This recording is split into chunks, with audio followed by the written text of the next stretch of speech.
Olá, Márcio. Olá, professor Márcio Reis. Olá, alunos da escola São Pedro. Meu nome é Zevaldo Souza. Vim aqui hoje conversar um pouco com vocês, falar um pouco sobre a festa de São Bartolomeu, a convite do meu colega e amigo professor Márcio Reis.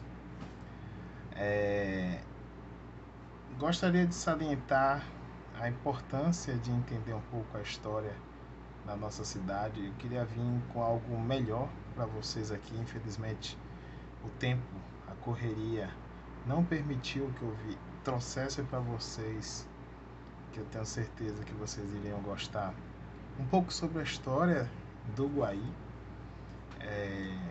Mas o tempo está curto. Estou aqui na correria, aqui em Manaus, nesse momento.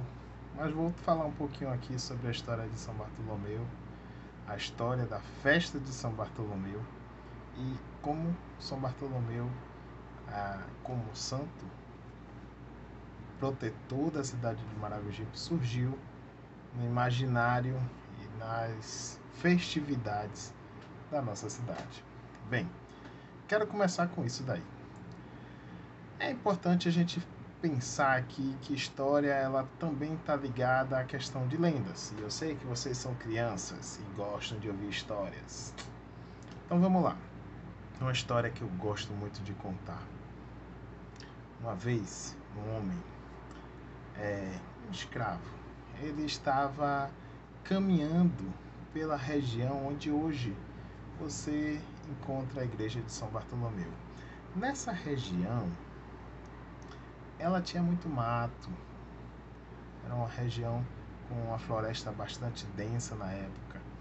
Não tinha, era um morro e havia algumas caminhadas, algumas entradas, apenas com o intuito de fazer com que as pessoas passassem por elas e dessem no manguezal ou pudessem caçar alguma coisa ali.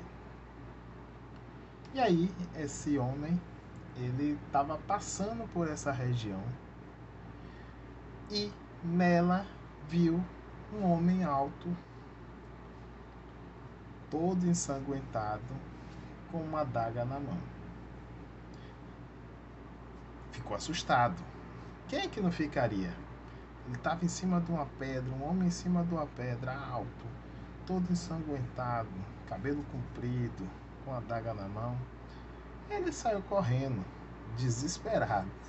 Agoniado, chegou com seu dono, que na época era o dono das terras, Bartolomeu Gato, e que enfrentava uma dificuldade muito grande de fazer com que as pessoas da região acreditassem no santo que ele acreditava, que era São Bartolomeu. Bartolomeu Gato, São Bartolomeu. E aí o que aconteceu?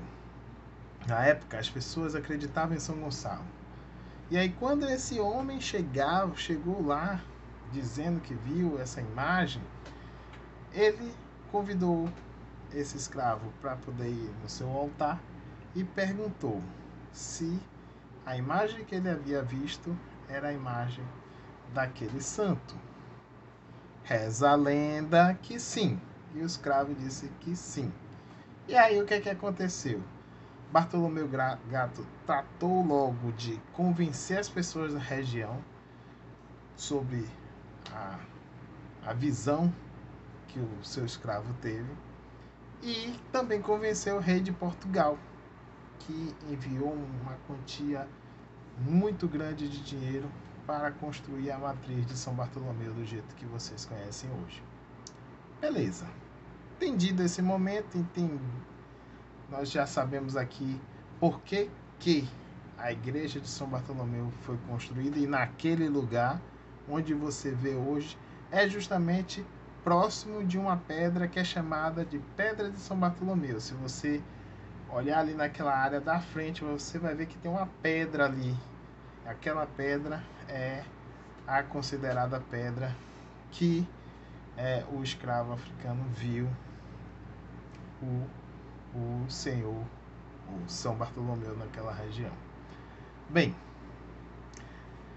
sobre a festa de São Bartolomeu é importante falar.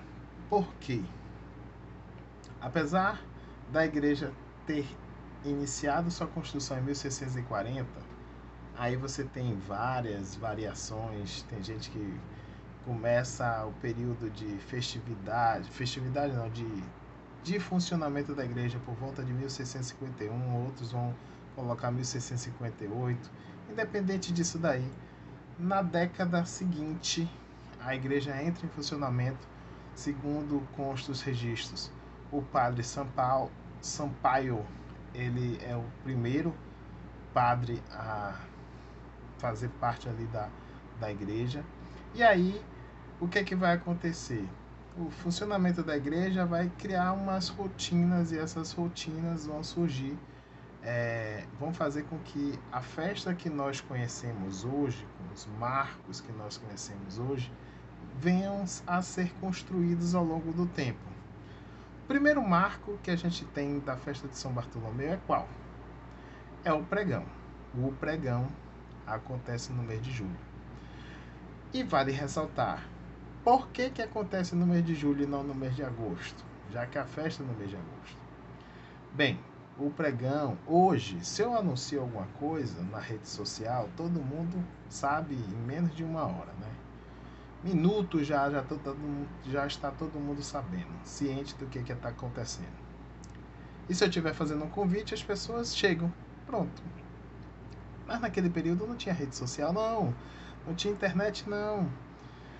O meio de transporte principal era o cavalo, o jegue, o burro, o jumento, o boi. E para as pessoas chegarem na região, nas cidades vizinhas, para comunicar que a festa estava chegando, precisava de um tempo.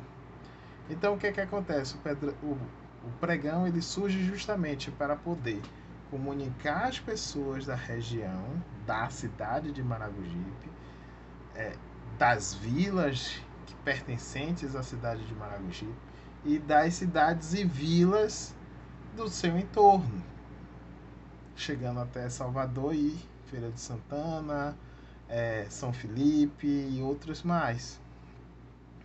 Então, havia necessidade de comunicar, e para isso havia necessidade de se comunicar com antecedência. E aí as pessoas saíam a cavalo, tropeiro ou qualquer outro, para comunicar nessas outras cidades. O tempo para chegar nessas cidades às vezes demorava muito, dependendo da cidade, até uma semana, 2 semanas. E aí o que acontece? O tempo para chegar lá e para voltar, muitas das vezes durava justamente o tempo de um mês. Além de haver a necessidade de ter um tempo de descanso lá. Então, quando é que começa o segundo marco? Banda Anunciador, primeiro domingo de agosto. Isso porque teve a alvorada. Não vou contar a alvorada, que é a virada do mês de agosto. É o segundo marco, Banda Anunciador. As pessoas vêm de outras cidades para poder descansar para a festa. As pessoas, hoje em dia, as pessoas costumam ir para as cidades e para os locais por causa do meio de transporte facilitado, somente no dia, um dia já vai e volta, bate e volta, tem tudo isso daí. Mas naquele período não. A pessoa vinha para ficar com a família, é como se fosse um período de férias. A pessoa vinha para ficar com a sua família, então ela vinha no período do bando, ficava ali, se divertia naquele momento, naquele primeiro domingo, e acabava ficando o restante do mês para poder passar a lavagem do templo, que é o terceiro marco.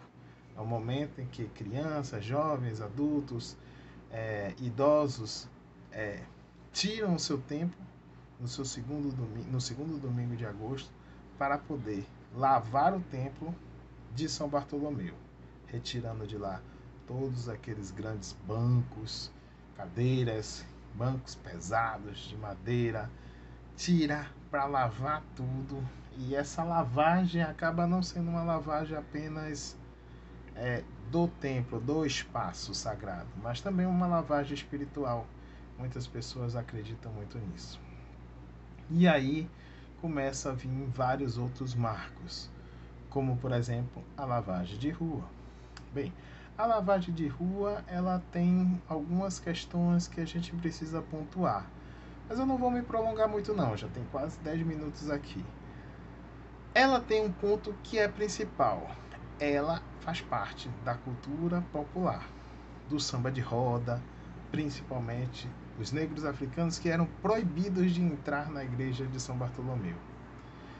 Ela faz parte justamente dessa raiz afrodescendente que nos faz ser o que somos hoje.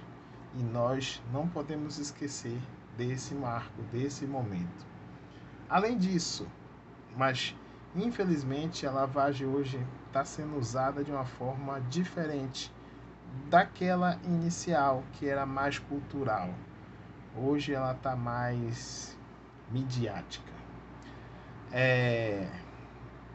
Além da lavagem, nós temos aí o período do novenário, o dia de São Bartolomeu e a procissão de São Bartolomeu, que é um marco muito importante, porque a comunidade, principalmente as comunidades rurais, chegam para a festa para poder se divertir. É um momento de descanso, é um momento de ir à igreja, de pedir proteção e tudo mais. Então, a festa de São Bartolomeu ela é uma festa sagrada, e isso é importante ser ressaltado, assim como tantas outras festas sagradas que possuem no município de Maragogipe.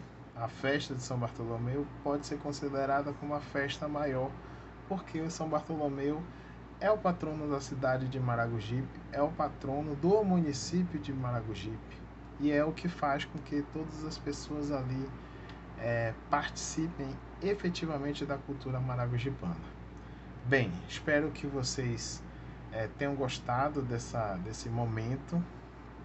Eu gostaria de ter um pouco mais para falar para vocês, mas eu acredito que isso daqui, essa aulinha pequena, vai fazer com que vocês queiram conhecer um pouco mais, e aí pode perguntar para o professor Márcio aí, que ele vai te ajudar nesse processo, tá?